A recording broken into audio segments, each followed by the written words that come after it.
आज की इस वीडियो में हम लोग पढ़ने वाले हैं 43वां क्वेश्चन, वायु परिवहन यानी एयर ट्रांसपोर्ट। वायु परिवहन के विकास का वर्णन कीजिए तथा इसकी समस्याओं का विश्लेषण कीजिए। और इसके अथवा में दो क्वेश्चंस बनेंगे। वायु परिवहन के राष्ट्रीयकरण के लाभ एवं सीमाओं का उल्लेख कीजिए। अथवा स्वतंत्रता प्राप्ति के पश्चात वायु परिवहन ने काफी प्रगति की है, इसकी विवेचना कीजिए। इसी प्रश्न का उत्तर आज हम इस वीडियो में जानेंगे। यानी आज की वीडियो का मेन टॉपिक है वायु परिवहन एयर ट्रांसपोर्ट। तो दोस्तों इस वीडियो में बने रहिए और इस वीडियो को पूरा PDF नोट्स भी आपको प्रोवाइड कराई जाएंगी। तो आप लोगों से रिक्वेस्ट है कि ये वीडियो पूरा देखें, बीच में स्किप ना करें, जिससे आपको इस वीडियो का PDF नोट्स मिल सके। मैं इसी वीडियो के बीच में बताऊंगा आप लोगों को कि इस वीडियो का PDF नोट्स कहाँ मिलेगा। तो चलिए वीडियो को शुरू करते हैं। सबसे पहले देखते हैं कि वायु परिवहन होता क्या है। वायु परिवहन आधुनिक युग की नवीनतम क्रांतिकारी भेंट है, जिसके माध्यम से हजारों किलोमीटर दूर कुछ घंटों में ही पहुंच सकते हैं और इससे समय की बचत होती है।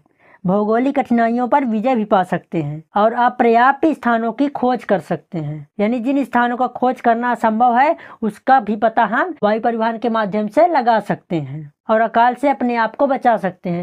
यानी अगर बाढ़ आता है, भूकंप आता है, तो वायु परिवहन के माध्यम से हम अपने आप को सुरक्षित कर सकते हैं, यानी बचा सकते हैं। तो दोस्तों इस प्रकार हम देश की रक्षा उचित एवं प्रभावकारी ढंग से कर सकते हैं। तो आप लोगों को पता हो गया होगा कि वायु परिवहन कितना महत्वपूर्ण है। अब चलिए हम चलते हैं कि इसका विकास कैसे हुआ। भारत में वायु परिवहन का विकास, इसको हम दो भागों में अध्ययन करेंगे। वायु परिवहन का परिचय व प्रारंभिक विकास, और दूसरा है राष्ट्रीयकरण, वायु निगम की स्थापना और आंकड़े। इन्हीं दो भागों के अंदर हम वायु परिवहन के विकास का अध्ययन करेंगे। तो सबसे पहले हम पहले भाग से शुरुआत करते हैं, वायु परिवहन का परिचय और प्रारंभिक विकास। इस भाग को हम 8 पॉइंटों में अध्ययन करेंगे। फिर दूसरे भाग को हम 7 पॉइंटों में अध्ययन करेंगे। पहला पॉइंट है भारत में वायु परिवहन की शुरुआत 1919 में। टॉपिक को देखकर साफ पता चल रहा है कि भारत में वायु परिवहन की शुरुआत 1919 में हुई थी। भारत में वायु परिवहन का आरंभ 1919 में प्रयोगात्मक रूप में हुआ, जब प्रथम बार हवाई जहाजों का प्रदर्शन किया गया। तो उड़ानें सीमित एवं परीक्षण हेतु थी, जिनका उद्देश्य वायुयान संचालन एवं संभावनाओं का परीक्षण करना था। यानी भारत में जब हवाई जहाज की शुरुआत 1919 में हुई थी तो सिर्फ टेस्टिंग के लिए था। मतलब हवाई जहाज उड़ाने की कोशिश की गई थी कि चलो हवा में कितना टिकता है।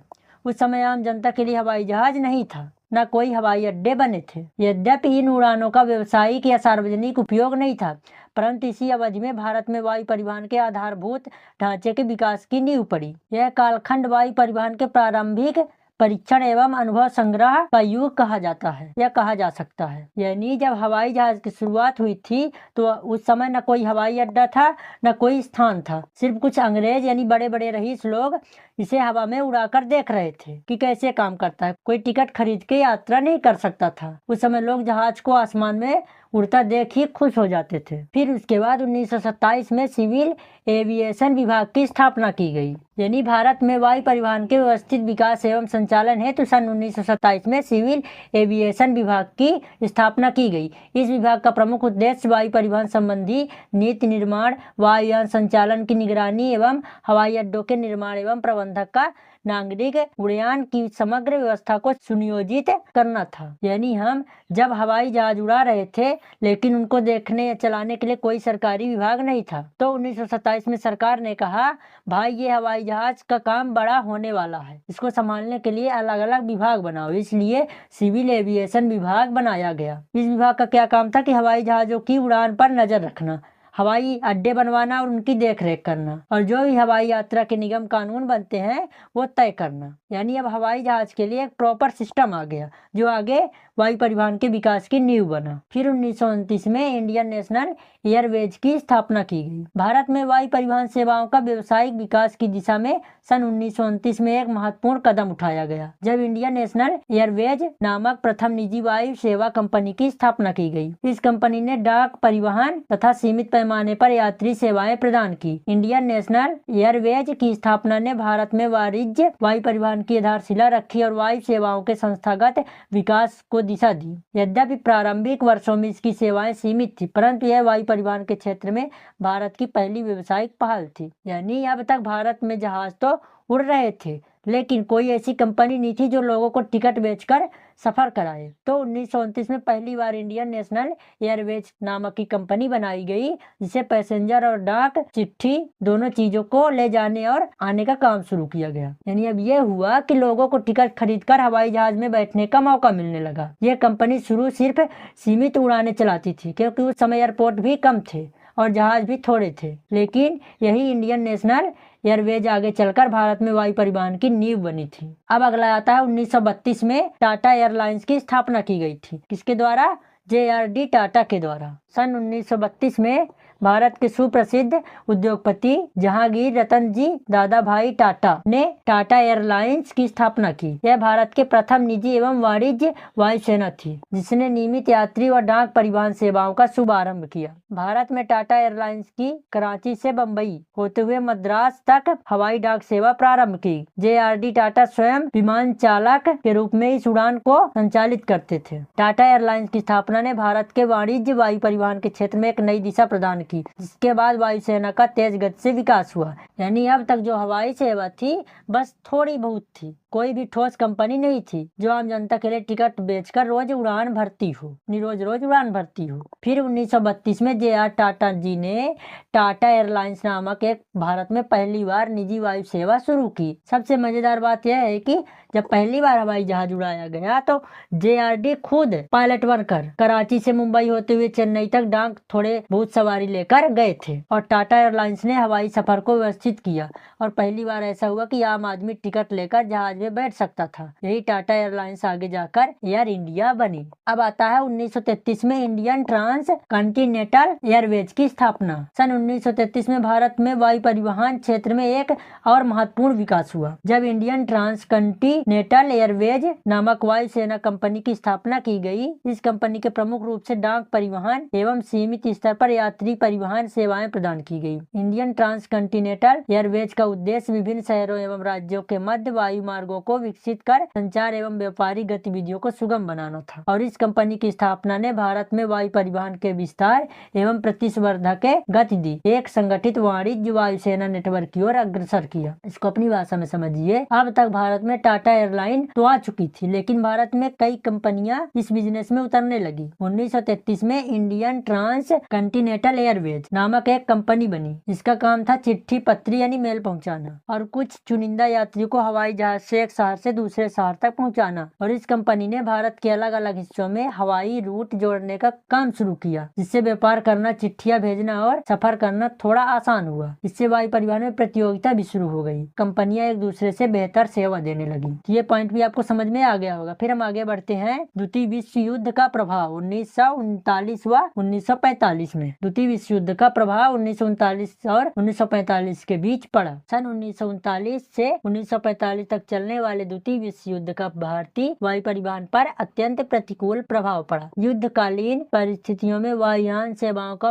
उपयोग मुख्यतः सैनिक गतिविधियों एवं युद्ध सामग्री के लिए परिवहन हेतु किया जाने लगा। फलस्वरूप नागरिक वायु सेवाएं अत्यंत सीमित हो गई। युद्ध के कारण हवाई अड्डों का उपयोग सैन्य अड्डों के रूप में किया गया और व्यवसायिक उड़ानों की संख्या में भारी गिरावट आई। और इस कालखंड में वायु परिवहन का सामान्य विकास अवरुद्ध हो गया और आम नागरिकों हेतु हवाई यात्रा लगभग असंभव हो गई थी। इसको कंपनी भाषा में समझाते हैं। जब 1939 में दूसरा विश्व युद्ध शुरू हुआ था तो भारत में जो भी हवाई जहाज थे उन्हें सब सेना के काम में लगा दिया गया। यानी जितने भी हवाई जहाज थे वो सब कंपनियों के पास थे। उन सबको सैनिक सामान फौजियों एवं एक जगह से दूसरी जगह तक पहुंचाने के लिए इस्तेमाल किया जाने लगा। आम जनता के लिए हवाई सेवा थी तो वे बंद कर दी गई और बहुत सीमित कर दी गई। जहाँ जहाँ हवाई अड्डे थे वहाँ सैनिक एयरबेस बना दिए गए। मतलब 1939 से 1945 के बीच वायु परिवहन का विकास रुक गया और आम आदमी के लिए हवाई जहाज का सफर सपना बनकर रह गया। यहाँ तक आपको समझ में आ गया। फिर आता है 1945 के बाद 1946 में वायुयान संचालन हेतु लाइसेंस लेना अनिवार्य किया गया। फिर 1945 के अंत और 1946 के शुरू में द्वितीय विश्व युद्ध की समाप्ति के पश्चात 1946 में भारत सरकार ने वायु परिवहन सेवाओं के सुनियंत्रण एवं सुरक्षा सुरक्षा हेतु एक महत्वपूर्ण नीति निर्णय लिया, जिसके अंतर्गत वायुयान संचालन के लिए लाइसेंस लेना अनिवार्य कर दिया गया। इस व्यवस्था का उद्देश्य वायु सेवाओं की कार्य प्रणाली में विधि सम्मत एवं अनुशासित करना था, ताकि अनियंत्रित अव्यवस्थित ढंग से वायुयान संचालन को रोका जा सके। इस निर्णय के माध्यम से भारत सरकार ने वायु परिवहन के क्षेत्र में एक सुव्यवस्थित प्रशासनिक ढांचा स्थापित करने की दिशा में महत्वपूर्ण पहल की। यानी 1945 में जब युद्ध समाप्त हुआ, यानी युद्ध खत्म हुआ, तो अब फिर से भारत में हवाई सेवा शुरू होनी थी। लेकिन सरकार को यह डर था कि अगर कोई आदमी जहाज खरीद कर उड़ाना शुरू कर देगा तो हादसे होंगे। इसलिए 1946 में सरकार ने कहा, अगर कोई भी आदमी या कंपनी हवाई जहाज उड़ाना चाहेगा तो उसे सरकार से लाइसेंस लेना पड़ेगा, यानी बिना अनुमति कोई भी जहाज नहीं उड़ा सकता है। इसका मकसद था, यानी सरकार का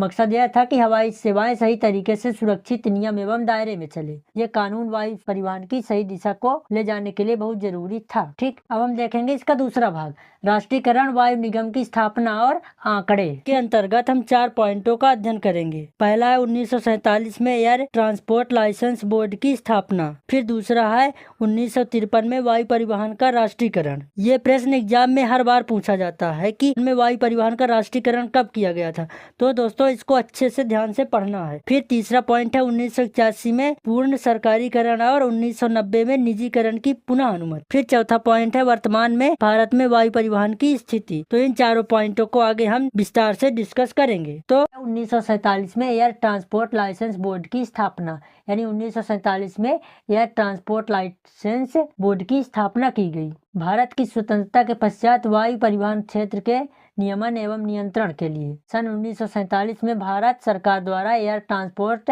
लाइसेंस बोर्ड की स्थापना की गई। इसका बोर्ड मुख्य उद्देश्य वायु सेवा प्रदाताओं को लाइसेंस जारी करना एवं उनके संचालन की निगरानी करना एवं हवाई परिवहन गतिविधियों में अनुशासन एवं समन्वय सुनिश्चित करना था। यह ट्रांसपोर्ट लाइसेंस बोर्ड ने वायु परिवहन के क्षेत्र में व्यावसायिक प्रतिस्पर्धा को नियंत्रित करते हुए सेवाओं की गुणवत्ता एवं सुरक्षा मानकों को सुदृढ़ किया। यानी जब 1946 में भारत सरकार ने कहा कि जहाज उड़ाने के लिए लाइसेंस लेना जरूरी है, तो अब ये सवाल आया कि लाइसेंस देगा कौन। इसलिए आजादी के बाद 1947 में सरकार ने एयर ट्रांसपोर्ट लाइसेंस बोर्ड नाम की एक कमेटी बना दी, जिसका काम था कि जो भी कंपनी हवाई सेवा शुरू करना चाहे उसे लाइसेंस देना, यह देखना कि वह सही नियमों का पालन कर रहा है कि नहीं, और यह भी देखना कि कोई मनमानी या लापरवाही तो नहीं कर रहा है। और वायु परिवहन में व्यवस्था लाने के लिए बोर्ड बहुत जरूरी था, वरना कोई भी जहाज खरीदकर मनमानी करने लगता। तो आप लोगों को ये टॉपिक भी समझ में आ गया होगा। हम आगे बढ़ते हैं। 1953 में वायु परिवहन का राष्ट्रीयकरण किया गया। इसको आप याद करके रखिएगा, नोट बना के लिख लीजिएगा। ये क्वेश्चन हमेशा आता है कि वायु परिवहन का राष्ट्रीयकरण कब किया गया। तो सन 1953 में भारत सरकार ने वायु परिवहन क्षेत्र में व्याप्त अव्यवस्था एवं प्रतिस्पर्धात्मक मनमानी एवं सेवा गुणवत्ता में गिरावट को दृष्टिगत रखते हुए वायु परिवहन के राष्ट्रीयकरण का निर्णय लिया। इसके अंतर्गत भारत में कार्यरत समस्त वायु सेवा कंपनियों को 2 सार्वजनिक निगमों इंडिया एयरलाइंस और एयर इंडिया इंटरनेशनल में समाहित कर दिया गया। इस नीति का मुख्य उद्देश्य वायु परिवहन सेवाओं में समन्वय, गुणवत्ता नियंत्रण एवं सुरक्षा मानकों को सुनिश्चित करना था। राष्ट्रीयकरण के पश्चात वायु परिवहन व्यवस्था में स्थापित एवं प्रभावशीलता आई, जिससे इसके सुव्यवस्थित विकास में नींव पड़ी। इसको अपनी भाषा में समझिए कि जब 1953 तक भारत में कई प्राइवेट हवाई कंपनियां चल रही थी, तो हर कोई अपनी मनमानी कर रहा था। कोई किराया ज्यादा लेता, कोई जहाज की सुरक्षा में गड़बड़ी करता, तो कोई कंपनियों के आपस में ऐसी होड़ थी कि सेवा की गुणवत्ता गिरने लगी थी। तब सरकार ने सोचा कि अगर हम इसे ठीक नहीं करते हैं तो इसकी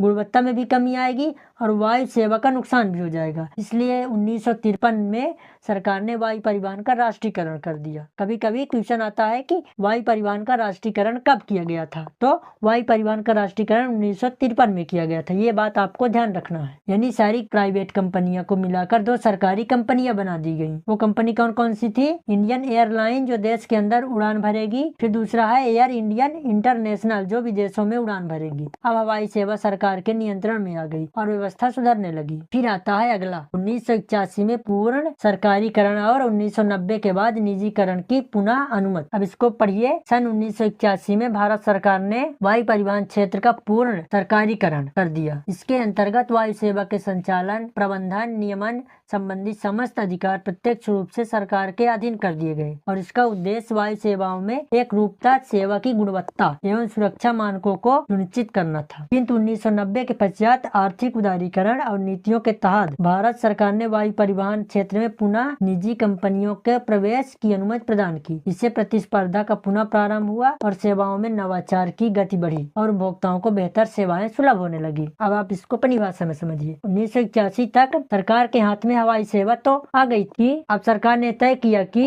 अब सब कुछ सरकार ही चलाएगी, कोई प्राइवेट कंपनी नहीं चलाएगी। यानी जहाज उड़ाना, टिकट बेचना, नियम बनाना सब कुछ सरकार के हाथ में ही रहेगा। लेकिन जैसे जैसे देश में आर्थिक सुधार की बातें शुरू हुई तो 1990 के बाद सरकार ने देखा कि अकेले सरकार के बस की बात नहीं है। फिर क्या किया, तब सरकार ने कहा अब हम फिर से प्राइवेट कंपनियों को हवाई सेवा में आने देंगे। यानी 1990 के बाद इंडिगो, स्पाइसजेट, गोएयर जैसी नई नई कंपनियां फिर से आई और देश में हवाई यात्रा सस्ती और तेज हो गई। अब प्राइवेट कंपनियां और सरकार दोनों मिलकर हवाई सेवा चलाने लगी। अब अगला है वर्तमान में भारत में वायु परिवहन की स्थिति। वर्तमान समय में भारत वायु परिवहन के क्षेत्र में विश्व के अग्रणी राष्ट्रों में स्थान प्राप्त कर चुका है। देश के विभिन्न राष्ट्रीय एवं अंतर्राष्ट्रीय वायु सेवाएं संचालित हो रही हैं, जिनमें Indigo, air India, SpiceJet, Go Air, Vistara आदि प्रमुख हैं। भारत में लगभग 140 से अधिक हवाई अड्डे कार्यरत हैं। इसमें इंदिरा गांधी अंतर्राष्ट्रीय हवाई अड्डा ये नई दिल्ली में है, छत्रपति शिवाजी महाराज अंतर्राष्ट्रीय हवाई अड्डा ये मुंबई में है और केम्पे गौंडा अंतर्राष्ट्रीय हवाई अड्डा बेंगलुरु में प्रमुख है। आज हवाई सफर पहले की तरह अमीरों की चीज नहीं रही। अब मध्यम वर्गीय लोग भी हवाई जहाज में सफर कर रहे हैं। टेक्नोलॉजी बढ़ी है, कंपनियों में आपस में मुकाबला है और सेवाएं भी बेहतर और सस्ती हो रही हैं। तो दोस्तों हमने बोला था कि इस वीडियो का हम PDF नोट्स प्रोवाइड करवाएंगे। तो अगर इस वीडियो का आपको PDF या नोट्स चाहिए, इस वीडियो के डिस्क्रिप्शन बॉक्स में व्हाट्सएप चैनल का लिंक दिया गया है, उस लिंक में क्लिक करिए और व्हाट्सएप चैनल को फॉलो करिए और इस वीडियो का PDF नोट्स डाउनलोड कर लीजिए। तो दोस्तों अगर इस वीडियो के माध्यम से आप लोगों को वायु परिवहन के विकास के बारे में समझ में आया हो तो इस वीडियो को अपने दोस्तों में भी शेयर करिए और हमारे YouTube चैनल को सब्सक्राइब करिए, जिससे वीडियो की नोटिफिकेशन सबसे पहले आप तक पहुंचे। और फिर हम अगली वीडियो में देखेंगे वायु परिवहन के समस्या एवं सुझाव। तब तक के लिए thanks watching for my video.